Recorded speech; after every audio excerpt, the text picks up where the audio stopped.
All right, so for today, we're working on the Chapter 2 test review. We have the very first question up here, which you guys have had some time to write out already. But number one says, state the degree and leading coefficient of a polynomial in one variable. In other words, just state the degree and the leading coefficient of the function or expression. And then the second part says, describe the end behavior. This is actually 4 questions in one, okay? Because the first 2 questions, they're going to ask you, I think, to describe the end behavior. And then in the second set of questions, so numbers 3 and 4, they're going to ask you to give them the leading coefficient and the degree. So this is 4 questions. One example, or question number 1 covers like 4 different problems on the test. All right. So when it says state the degree and leading coefficient of the polynomial. So let me write that down. For the very first one, the degree, what's the degree for this one right here? In other words, highest power. It's 2, right? Yeah, so it's 2. And what's the leading coefficient? I'm going to call it the LC, leading coefficient. So the number in front of the thing that had the highest power. So look at x squared. The number in front of x squared is -3. Okay? So that's pretty easy. It's not hard. Okay? Then they say, okay, can you describe the end behavior? What happens with this function? Well, since the degree is a power of 2, that means that the function either goes up and up or down and down, okay? But since the leading coefficient is negative, then that means that this graph goes down to the left and down to the right. So I'm going to put right here, down to the left and down to the right.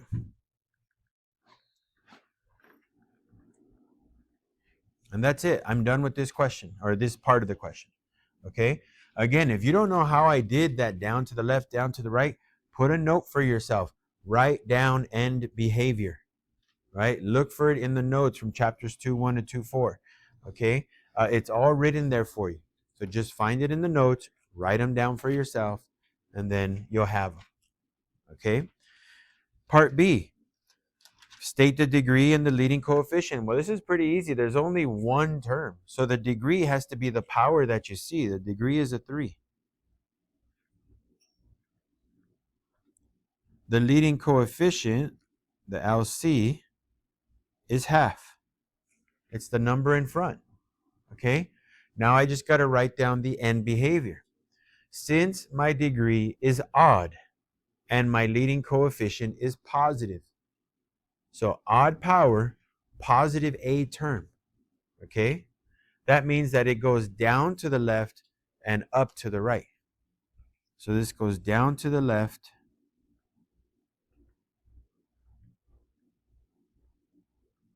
up to the right. And that's it. Like this right here gets you 4 points. Like out of the 4 questions, remember the first 2 questions are only going to ask you for the behavior of the graph, so the downs, the ups. The first 2 questions are just that. Then the next 2 questions are degree and leading coefficient. Okay, so if you can do that, you got 4 out of 4 so far. Okay, next one. There's going to be one question like this. It came out on the quiz. They're going to give you a picture and they're going to say, tell me how many solutions we have, right? Or they say, state the number of real zeros. Zeros means answers, solutions, roots, okay? How many answers does it have? And they give you a picture. All you're supposed to look for is how many times it crosses the x-axis. So look, once here, once here, once there. So I'm going to write 3. And I'm done. That's all you got to do. But please write the number down. Some of you guys put the dots in there, and I still gave you the points for it. But they're asking you how many solutions you see. Putting dots on a graph doesn't necessarily tell me, but it kind of does, right? But it doesn't like specifically. So make sure you write the number of times that it crosses the x-axis. And that's it. So if you can do that, so far you're 5 out of 5. Okay, there are 13 questions on the test. Okay, so there's 13 questions on the test. Right now you've been able to see 5 out of the 13. Okay, And you can see the first 5 are not hard, right? Just tell me the highest power. Tell me the number in front of the highest power. Tell me which way it moves, down to the left, up to the right, down to the left, down to the right, right? Like which way does it do it? And then this one just says, basically figure out how many times it crosses the x-axis. So I really think by right now, at this point, when you're taking the test tomorrow, you should be 5 out of 5. No problem. Okay? This question right here is 2 different questions. It's question 6 and question 7. They're going to be in the front of the test. This ends the front of the page. Okay? So 6 and 7 will be this type of question. Okay? Just that 6 will only ask you the first part. Determine the consecutive integer values for each real zero by graphing. So question number 6 is going to say graph it, and then tell me where the solutions are found, between which numbers. Okay?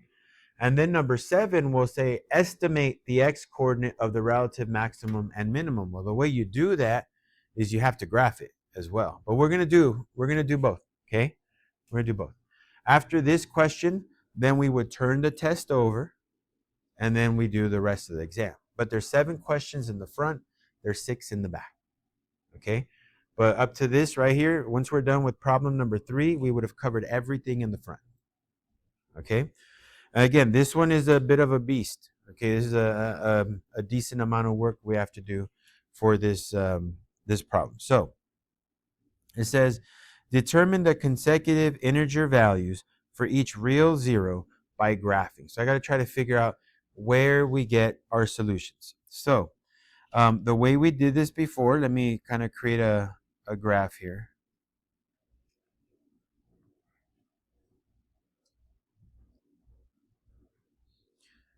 So I'm just going to number these off.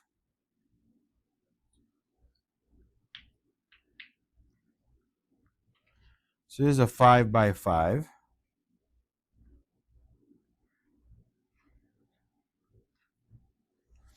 All right, I'm going to label just the positive axis, not the negative one. It's good just to label one of the axes on one half, just so that people know what are each tick mark, what do they mean. So on my x-axis, by putting 1, 2, 3, 4, 5, they know I'm moving by 1. So that means I have 0, -1, -2, -3, -4 going to the left.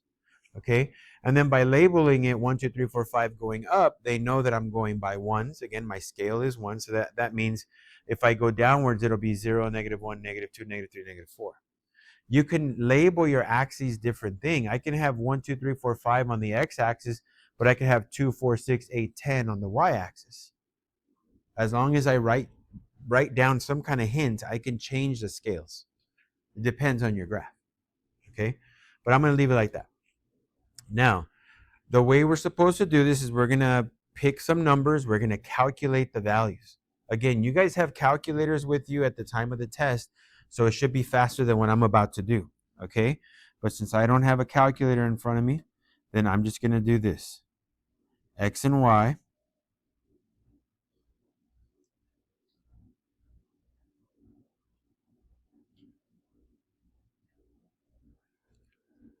And I'm going to make 5 boxes here.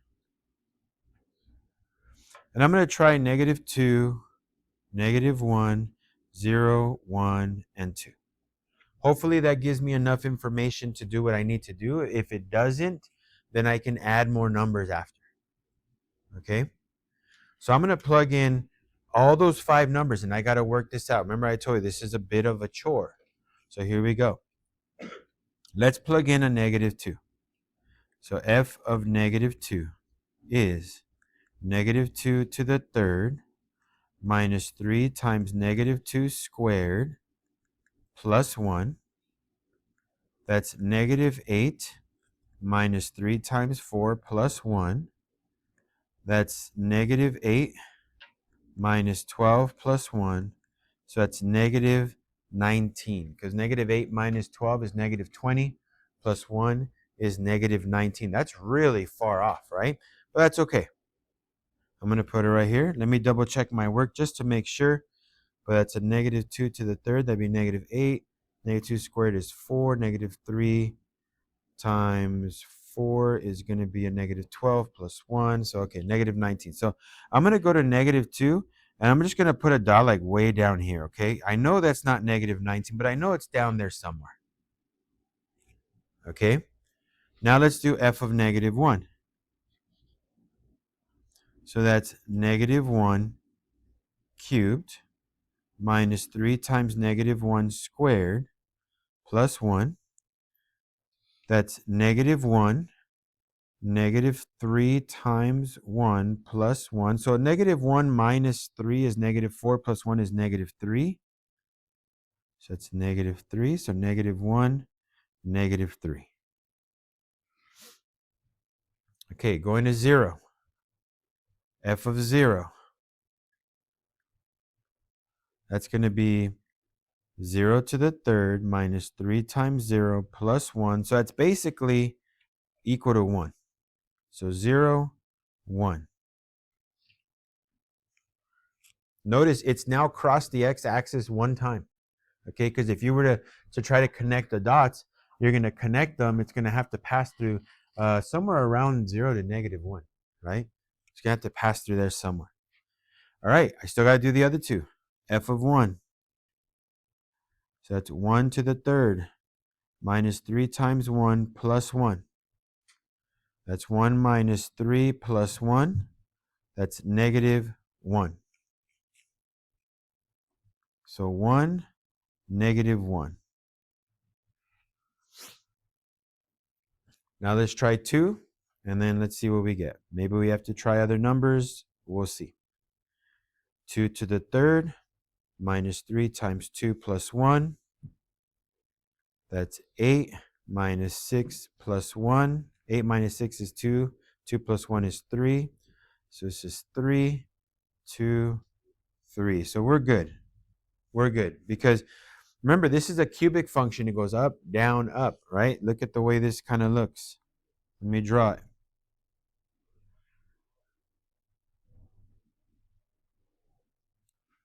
It kind of looks good. Okay? So, how many answers does this have? If I zoom in, I'll zoom in here. How many times does it cross the x-axis? 1, 2, 3 times. Okay? So it crosses 3 different times. So it does have 3 answers. I got to list which 3, between which 3, right? So that's what they asked me. They said, determine the consecutive integer values of each real zero by graphing. So my answers, I'm going to write them up here. Between negative 1 and 0, between 0 and 1, between 1 and 2.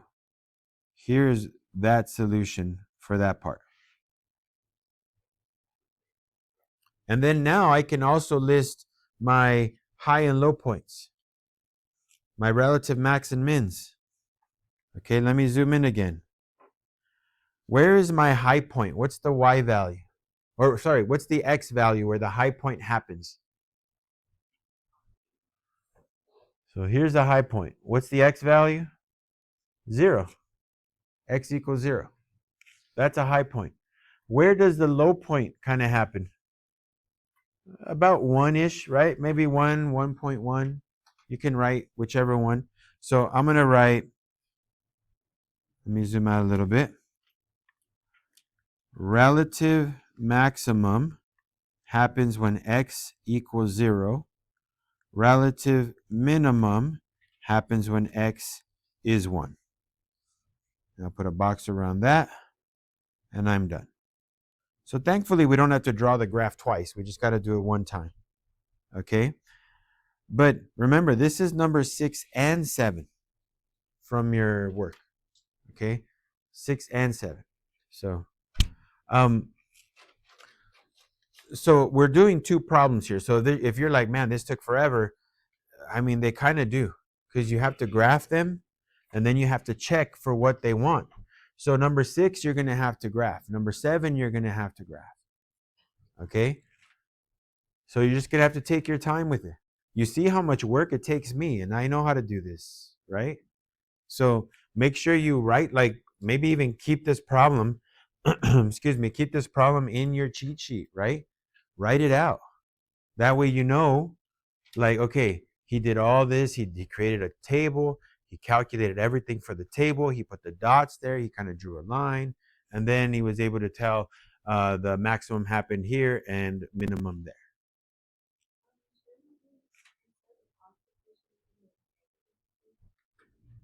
Which one?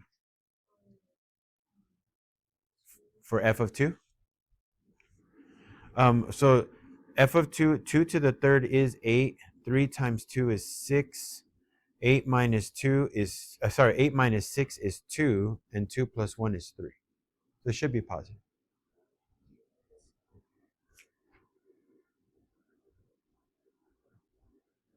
For which one? Oh, for this. Was it supposed to have a square? Oh, for here too, didn't I? And neither here. Hold on one second. Yeah, you're right. You're right. Well, I'm not going to change it just because or else we're going to kill a bunch of time, but you are completely correct. The f of 0 doesn't change. F of 1 doesn't change. But f of 2, that'd be 4. 3 and 4 is 12. I'm going to change it to here. So 8 minus, so it's negative 4 plus 1 is a negative 3. So this should have been a negative 3. So that would have been down here actually, 2, negative 3. Most likely from here, it's going to curve up. I would have to test one more point. Let me just check, okay, guys? Let me just double check. So there's a 3 here. Let me just do it over here to the side. F of 3 equals to, that's 3 to the third minus 3 times 3 squared plus 1. That's 27 minus 3 times 9 plus 1. 27 minus 18 plus 1. That's 9 plus 1 is 10. So that would have been 10. So that would have been way up here somewhere. So yeah, that would have curved up. It would have looked something like this. So I would have had to have figured out one more point. But I'm just going to leave it. My apologies. But that way you don't have to worry about this blue marking stuff. Just keep it green like this, okay? But that way you guys know we find our answers by looking here to here, here to there to there, right? And then once we find those answers, we can find our high points and low points by looking at the high and the low point of that, okay? Again, it's important you guys use your calculator for some of these things so you don't end up messing up. And also make sure that you copy your problem right so that you're squaring it when you're supposed to square it, right? So, but thank you for that correction right there. But you could see if I were to go one more point, I'd be able to go back up. So, questions besides the miscalculation, questions on the idea of how to do this? Finding your zeros, right? Graph it, find out between what two numbers are going through, okay? And then your high and your low points, find out your high, your hill, figure out where the hill happens, and figure out where the valley happens, if it happens to have one. It doesn't have to have one, okay? But try to figure those out, and then from there, you should be able to get your answers. So again, this was the front of the test. The last two questions on the front are going to be the toughest ones, okay? So we turn the test over. There's going to be, I think, 4 questions that are like this. So this is going to be numbers 8, 9, 10, and 11. 8, 9, 10, and 11 are going to look like this. So write those down. I'm not going to do them. In case we run out of time, I'm not going to do them. I want to do the other 2. Those I think are more important. This stuff, you guys learn how to do this in Algebra 1. I shouldn't have to review this anymore. Okay? Can you still make a mistake? Sure, I'm sure I can make a mistake on this. It's not like it's impossible. Okay, you distribute something wrong, you add something wrong. Okay, mistakes can happen, but you guys should know how to FOIL, right? Distribution, all this is all distribution. The third one right here that I wrote, the reason why I wrote this one is because remember what I told you. You have an expression minus an expression. This negative needs to distribute. You need to distribute that negative. Okay, if you don't distribute it, then you're going to get it wrong. So that's the main reason why I showed you guys this one is because I want to make sure you guys don't forget. Distribute that negative first, then combine. Like I said, I'll come back and do some if we have time, but I want to make sure we focus on the two harder problems. These are supposed to be easy. There's supposed to be like 4 of these type of problems total. Okay? So let me just give you another 30 seconds and then we'll move back to the division ones. Okay? Because the division ones are going to be the tougher ones. Synthetic division easier, the long division a little tougher. So here we go. Let's go back to the division problems. And then we're done. So long division. Okay? Divide this using long division. So we have 2y squared minus 4y plus 6. And they want us to divide it by 2y minus 6. And they say long division. So you have to use long division. Don't use synthetic and then try to get the points for it. I won't give them to you. You got to use long division. So when you're doing long division, it's going to look like this. Let me zoom into normal. So here we go. You're going to write down your long division here. 2y squared minus 4y plus 6. And on the outside is 2y minus 6. So again, if you don't remember how to do this exactly, there's video, right? I recorded it. Go back, watch it, okay? That way you remember. Because right now I can't reteach or else I'll never finish the next problem. So I want to try to focus on the first, the 2y and the 2y squared. Remember, I tell you, that's one of the sayings I always tell myself. Focus on the first. So 2y squared. What do I multiply 2y by to make it a 2y squared? What do I multiply it by? I want to make 2y times something is 2y squared. By a y. Yeah, I'm going to multiply it by a y. So I'm going to get the y here. Then you're supposed to multiply it times those two terms. So y times 2y is 2y squared minus 6 times y is 6y. And you're supposed to subtract. Just like you always have, right? Every time you did long division in 3rd grade, 4th grade, you always subtracted. 2y squared minus 2y squared cancels, okay? Negative 4y, this is always the tricky part. Negative 4y minus a negative 6y. Minus a negative 6y, that's plus. So negative 4y plus 6y, that's 2y. And then you're supposed to drop the next number. And now you're going to focus on the first again, but now the first term changes to this one down here.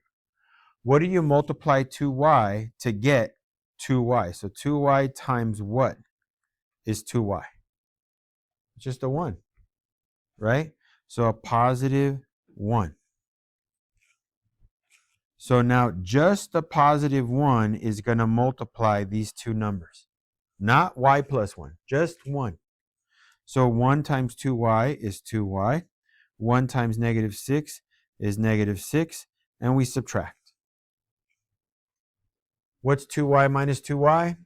0. What's 6 minus negative 6? That's not 0. That's a 12. Because it's minus a negative. It adds, right? So 6 plus 6 is 12. I'm done, okay? My problem is finished. My solution, I'm going to highlight it here, is y plus 1. But I have a remainder. So let me write my answer. Y plus 1. My remainder is a positive 12 over whatever you were dividing by, 2y minus 6. So 2y minus 6. This is my answer. Okay? Your remainder always gets put over what you were dividing by, the 2y minus 6. And that's going to be your solution. It works the same way with synthetic, it's just faster, okay? So we're gonna do a synthetic one right now, and then we'll be done. And if you wanna see the other ones, I can do them, but if you're like, no, we can multiply, we're fine, then we don't have to, okay? Any questions on question number 4? All right, so last one. So that would have been number 12, the one we just did. That's going to be the test question number 12, okay? This is going to be test question number 13, so the last one. So we've covered after I'm done with this, we would cover everything that's on your test. Now it's just, are you going to study? Are you going to practice? Did you even do your homework to practice before, right?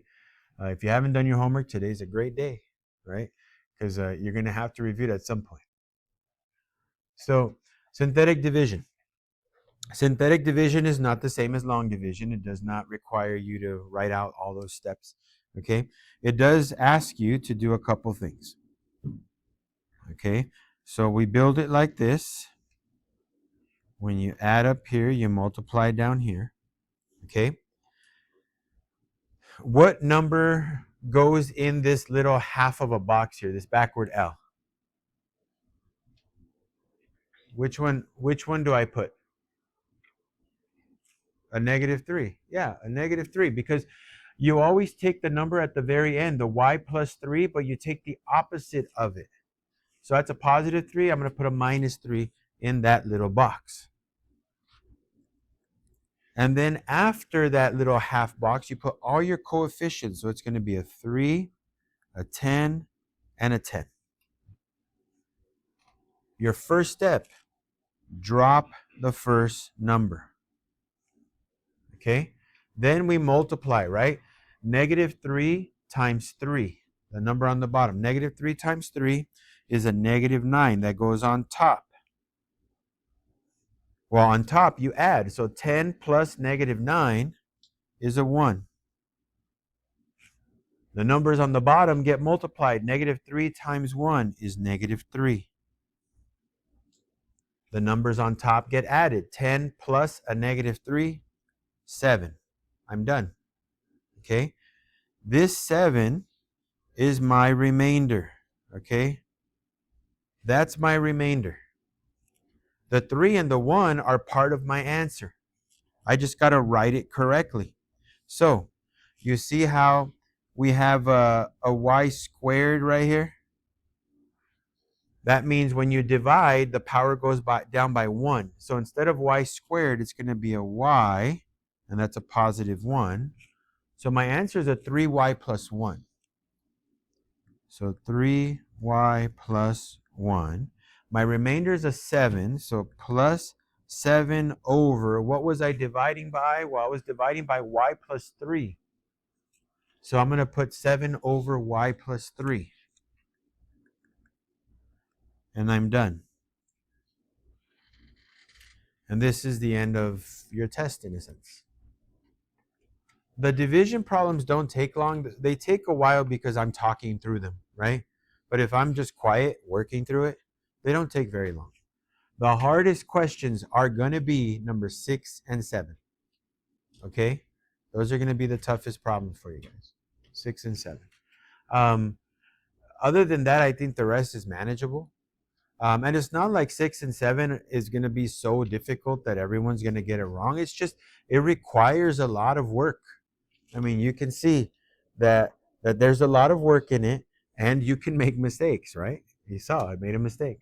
So, I mean, it can happen. But those are going to be the two most challenging ones because you're going to have to put a lot of work into them. Not like the other ones. I mean, you can see the previous one. I mean, literally just had to look at a picture that gave me an answer. This right here, I just had to look at numbers. I wasn't even doing any calculations. I was just looking, right? And then based on definition, I was able to write stuff down. No math required in a sense for the first 5 problems, right? But then 6 and 7 hit and you're like, that's a lot of math. Yeah, it is. 6 and 7 are a lot of math, right? 8, 9, 10, 11, that's these. Yeah, there's math, but it's not terrible. Okay? And then these are the last two problems. Like I said, they do require some work, but not terrible amount. Okay? So I'm going to go ahead and stop the recording, and let's see what you guys, if you have any questions.